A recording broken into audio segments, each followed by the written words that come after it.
them and an opportunity to have conversations as they play. Using individual bowls, trays and utensils for sand and water play, and supporting the children to make their own individual Play-Doh to play with supports infection control and protects children in the setting, but still enables them to have these lovely essential activities.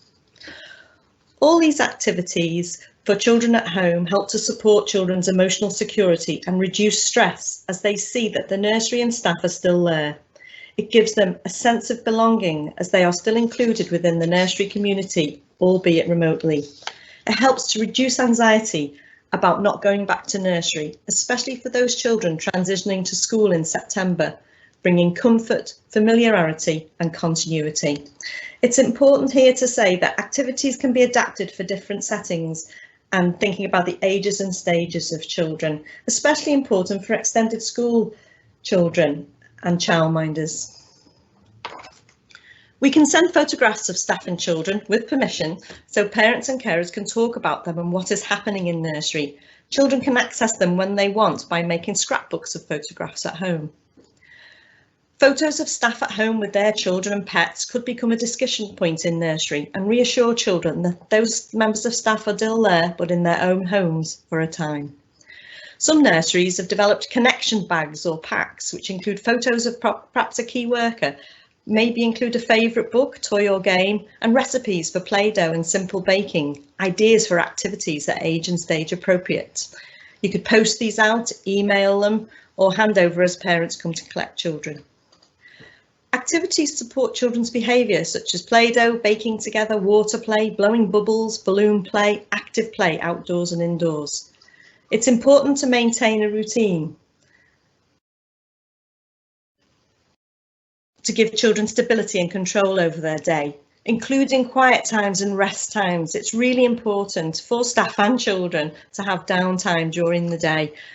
This is a stressful time and stress makes people tired, including children who don't often identify that themselves and will need staff and parents to help them to wind down and just snuggle in and have a little story or have a little sleep and a rest.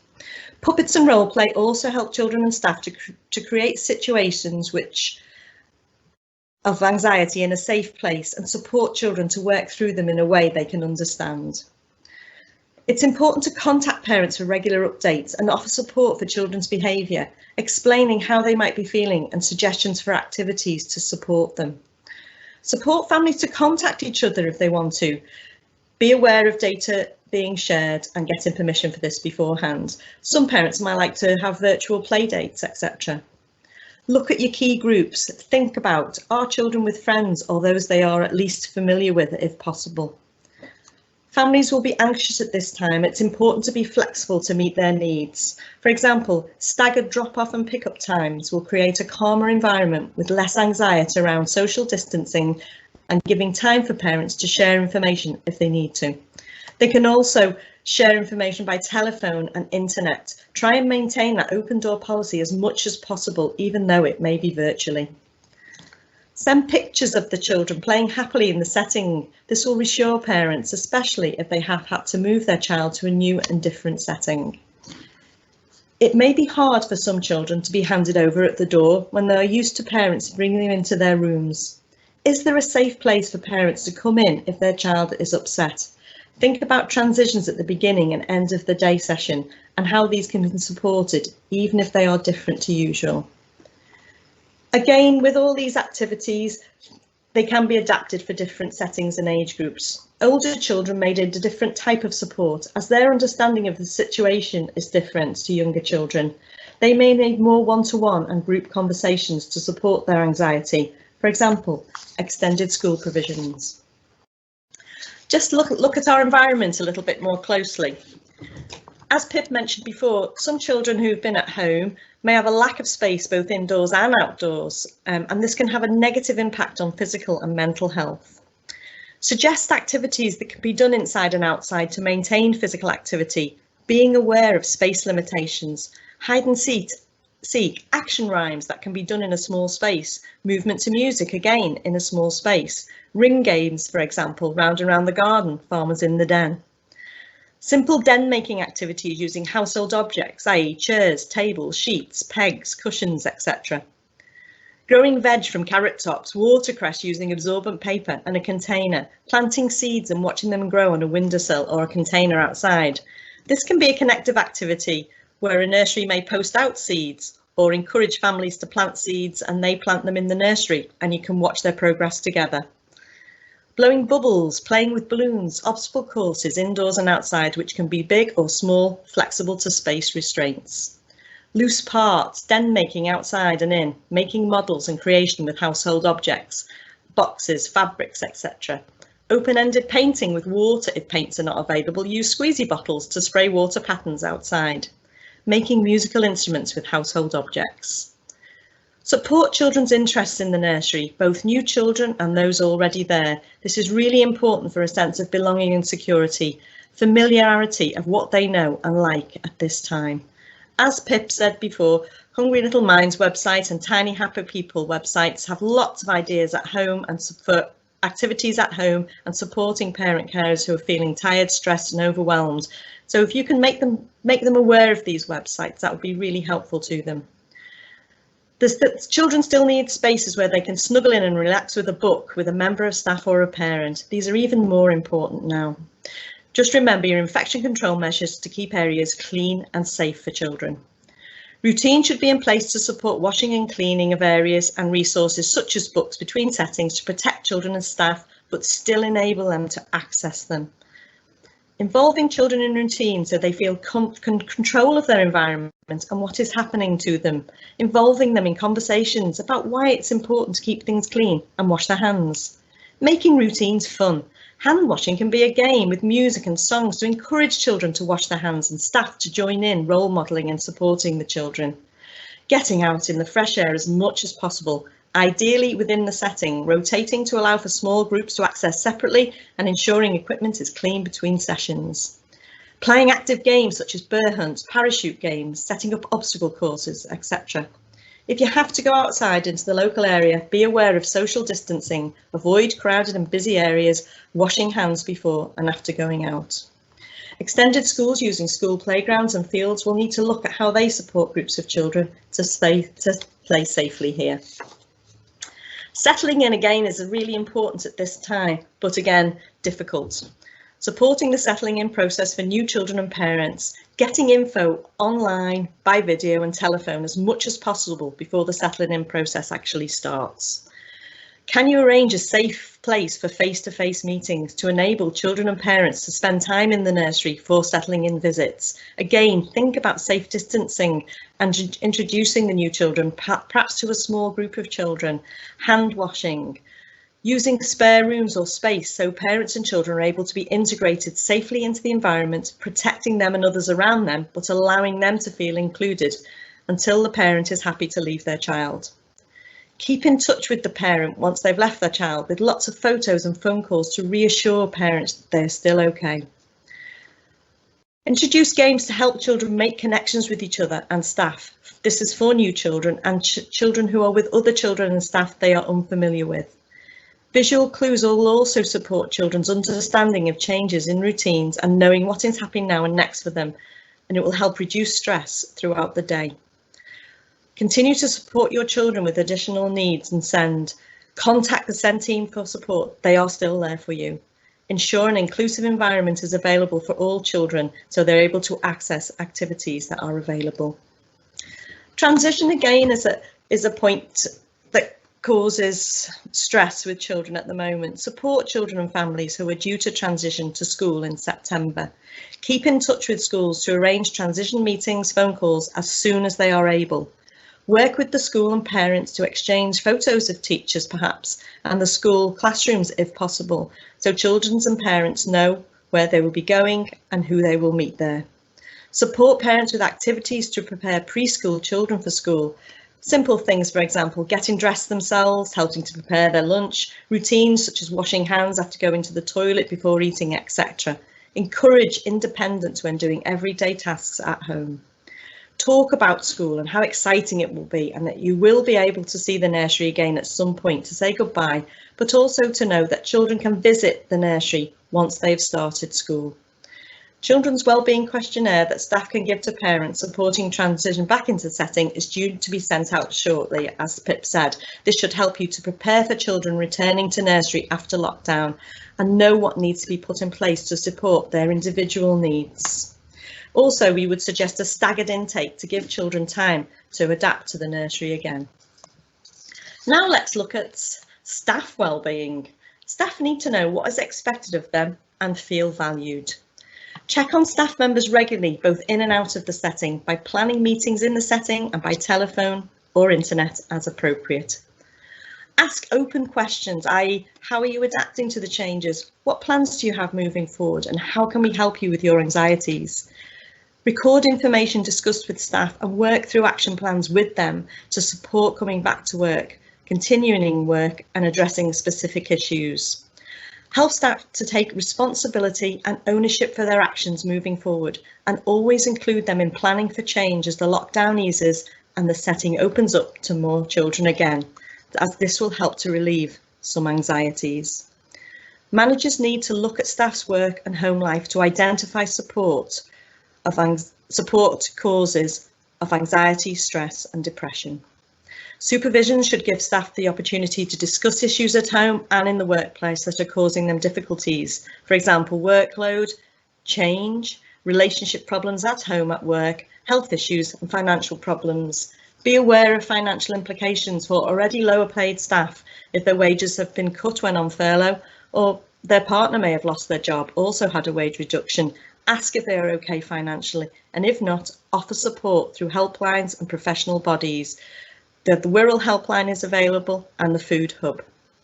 Are we involving all staff in decision-making processes, changes in routines and adapting policies and procedures to support the present situation? All staff should be a part of this process so that when staff return off furlough or isolation or shielding, they know what has been happening and do not feel insecure or anxious. Are we ensuring that staff's understanding of COVID-19 and the government and locality guidelines are secure? Do they have any questions or anxieties that these are able to be expressed and supported? This can be done through conversations within the setting or online, making sure staff have access to and understand any documentation that is produced and how this is relevant to the setting in practice, so how it will impact on their practice and the organisation within the setting, making sense of the guidance. It's important to think about staff's mental health and well-being, asking about how they are feeling, asking what are their anxieties, how can you help them to feel better about their situation? Is there anything you can do, or do you need to encourage them to access professional support services? Go to their doctor. Wirral Mind has some really good tools to help people deal with their mental health and well-being. Back to work interviews are really important to ensure staff are ready to come back to work, and if there is anything else you can do to support their return. As staff come back into work, return to work interviews are an opportunity to look at how you can help staff, i.e. flexible shift patterns, gradual increase in hours, buddying up with a colleague to support, more frequent supervisions and daily catch-up sessions for individuals and the team. Some staff may need a gradual return if they've been unwell or have had a bereavement. Be aware of staff who have had a hard time at home. They may have been ill, or family members may have been ill or hospitalised. They may have lost a loved one, someone close to them. How can you support this person? Are they ready to come back to work? Do they need a gradual return? They may need counselling to come to terms with their experiences. More frequent supervisions, daily catch-up meetings may be needed to ensure staff are back to work and to identify any issues quickly so that they can be supported to continue their recovery. Domestic abuse has been an issue for some during lockdown, so it's important to support staff and ask the question, are they safe at home? Have support line numbers available in the staff room so staff can help themselves. Right, let's look at managers' wellbeing. How will you look after your own health and well-being? Remember, you have a team around you that can support you at this time. Don't try and take everything on yourself. Delegate when you can and share responsibilities where appropriate.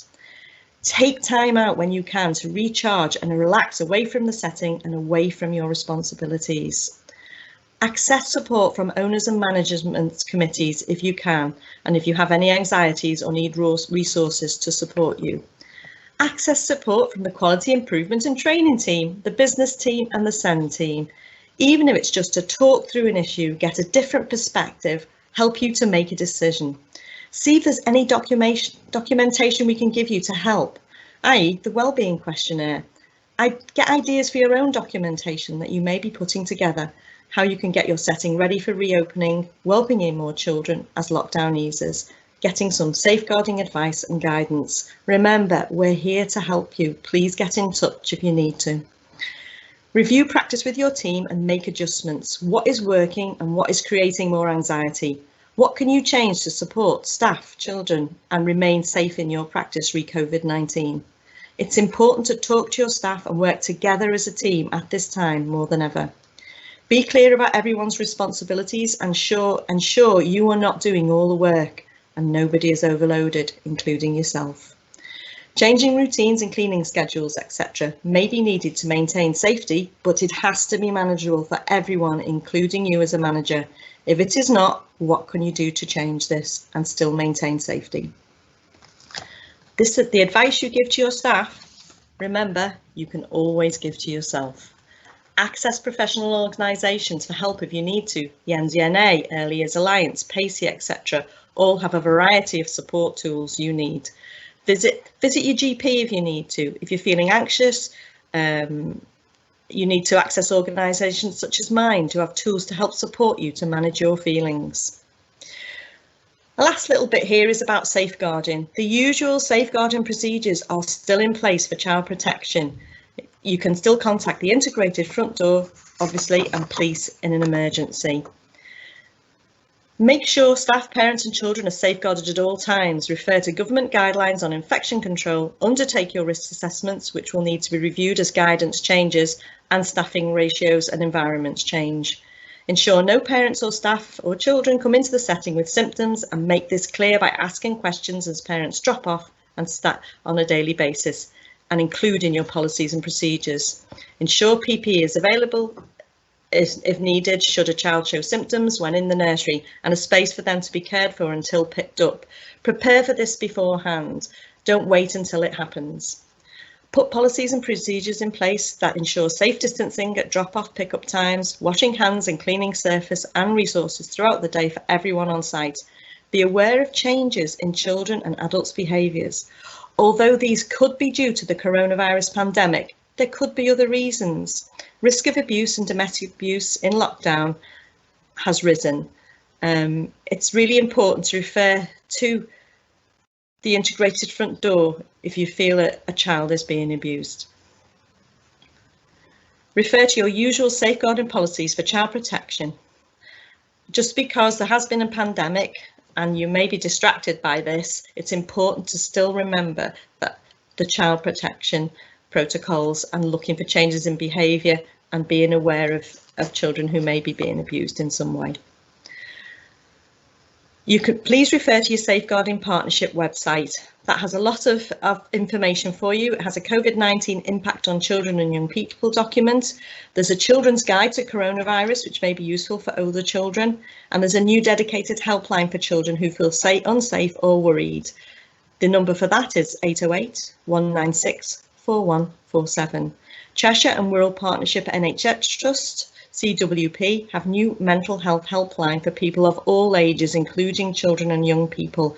The number for that is 0300 303 3972. The Emergency Food Hub and the Wirral helpline number is 666 5050.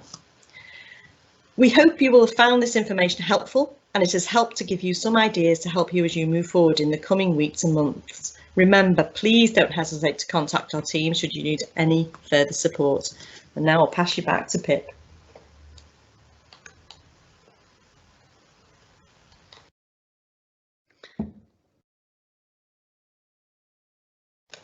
No, I won't pass you back to Pip actually, because I've got another slide to read. You might have had enough of my voice by now, but what I'd like to say, this slide here is thanking you for all those who completed our questionnaire via the SurveyMonkey or the Facebook poll. We urge you all to complete the survey or poll for ongoing feedback, and we'll do our very best to help meet meet that feedback that you've given us. We would love to hear what you feel you need so we can ensure everyone's needs are being met. Please tell us what you would find most useful moving forward. Thank you.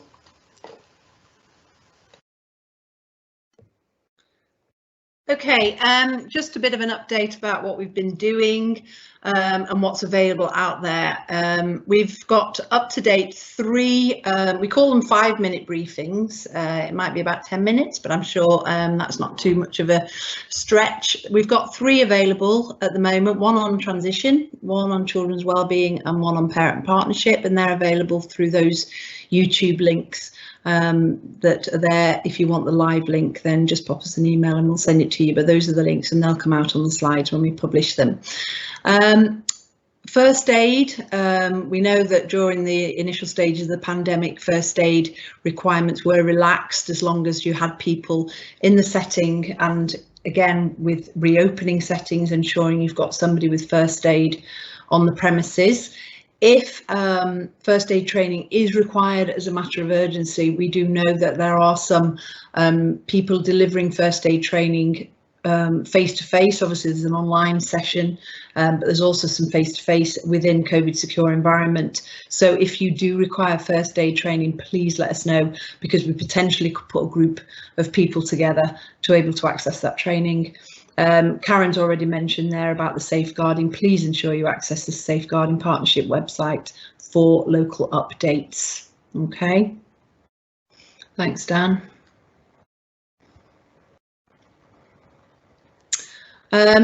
We've popped on this slide DFE guidance links. As I say, when we wrote this, it's kind of changed a little bit because we've just got the most recent guide, but it's just really to highlight what's out there. And I'm sure there'll be more things coming out as I speak, no doubt. The contact details for all the quality improvement team are there.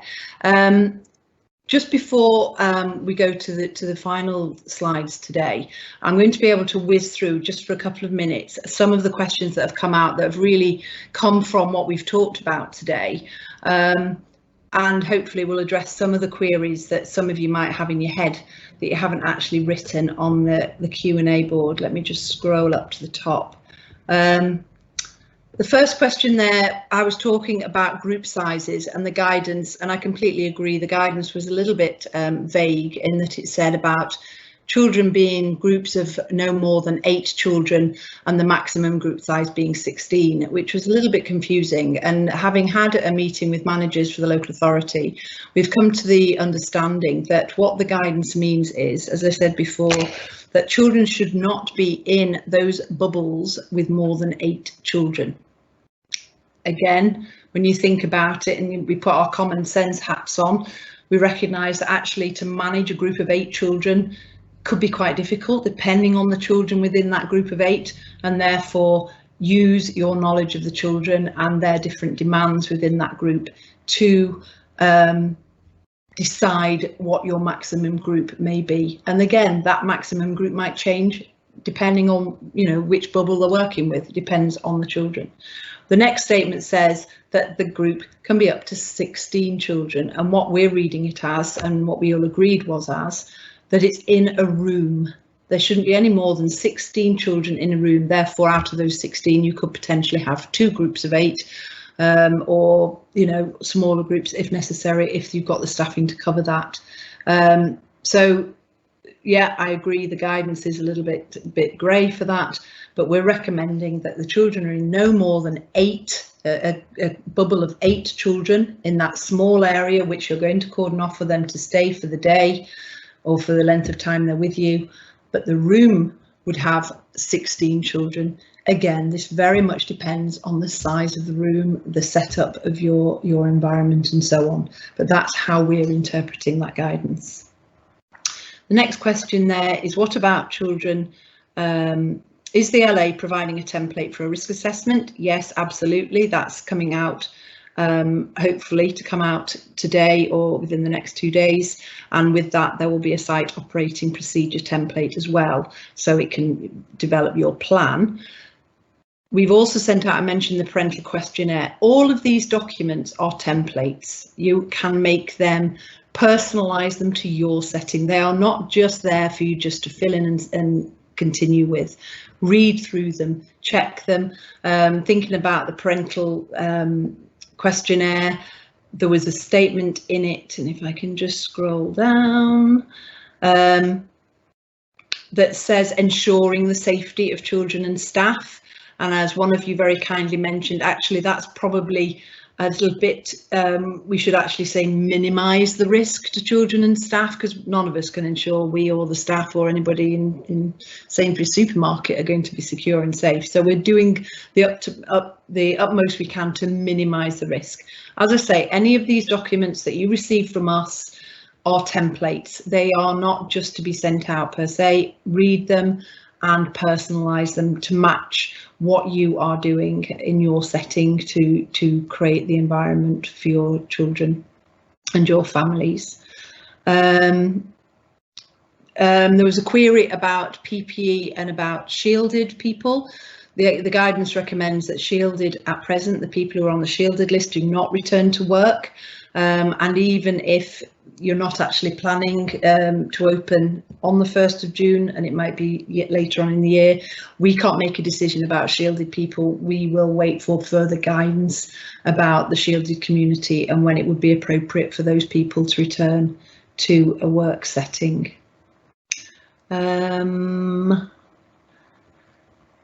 Let's have a look. Oh, there was a question about whether we should be singing. There's certainly not been any guidance, but the guidance actually does mention singing. And I think for our young children, singing is a huge medium by which we can learn, why we can become, it raises your well-being. It's a really important method of communication with our early years. And I absolutely advocate that this is one of the methods that we should be using with our children. However, if you're in a position where you can have your children more separate so that they're not face-to-face singing and therefore the cross-contamination isn't so heightened, then I would recommend that spacing. However, you know, we recognise as early years providers that you are going to be in groups of 2-year-olds. You know, you are going to be holding and cuddling those children. You are going to be close up to those children. So it's about following your procedures and minimising risks and using that guidance of social distancing as much as is practicable. But I certainly would not be saying no singing. It is a key element of our provision, if you like, and I would absolutely say no, keep on with your singing. It's really important. Let's see if there's anything else that we can really look at. Can school children attend a childminder before and after school? There are some children that have been attending a childminder and a school during this. Some of the providers that have remained open have had that happen. And again, it really is about having a discussion with yourselves and the parents. The guidance is very much reducing that as much as practicable. You know, if there is another option, then go with that. It's about having conversations with your parents, ensuring they understand A, the risks, and B, the protocols you're putting in place. You know, it would be, if it's an unavoidable transition between childminder and school, then I would recommend, you know, if you've got older children being picked up from school, that they come to the front of the house, just like you would do with other people. They wash their hands, they use the sanitizer, they may put a change of clothes on at the door, so their clothes that they've been wearing in school all day go into a bag to be washed. So again, it's having your risk assessment put in place, looking at your practice and making sure your protocols match and meet those public health guidelines, so that those children and yourself, again, have that minimised risk. Okay, I think that's as much as we're going to do online questioning. We will be creating, as I said before, a key questions document which will follow this, that we will get sent out to you as soon as we possibly can. And There's the thank you slide with the lovely rainbow, which makes us thank all of you for all your hard work during this time. We really do appreciate you as a service providing all these opportunities for our vulnerable and key worker children. Without you, all of you, the country would have been a far more stilted place, and we really do appreciate all the work, and we appreciate, you know, how many concerns you've had, and you've put yourselves out there. So, you know, massive thanks to all of you. And you know, we are here to support you. To, you know, we unfortunately don't have all the answers. We are there to support you in line with the guidance. We're constantly in meetings and trying to find answers for you as quickly as possible, and to address all of your queries as quickly as possible. Thank you so much for attending the meeting. Although I haven't been able to see any of you, it's been great. The sun is shining, and I hope that, you know, before long, it won't be too long before we can actually meet face to face. But from now on, we'll be continuing with our online journey. We'll be hosting more of these events. And certainly, as Karen was saying, if you could possibly spend 2 seconds doing the survey, which is, you know, an opportunity for you to put out what you feel you would need from us as a service with a view to your CPD, that we can work towards developing more of these training sessions, more accessible to more providers. We would really appreciate that feedback, and any feedback from the cluster that we've had today. We would be grateful to have any feedback at all. So take good care, all of you. Stay safe and stay alert, as good old Boris Johnson tells us, and make sure that you look after yourselves. Thank you ever so much.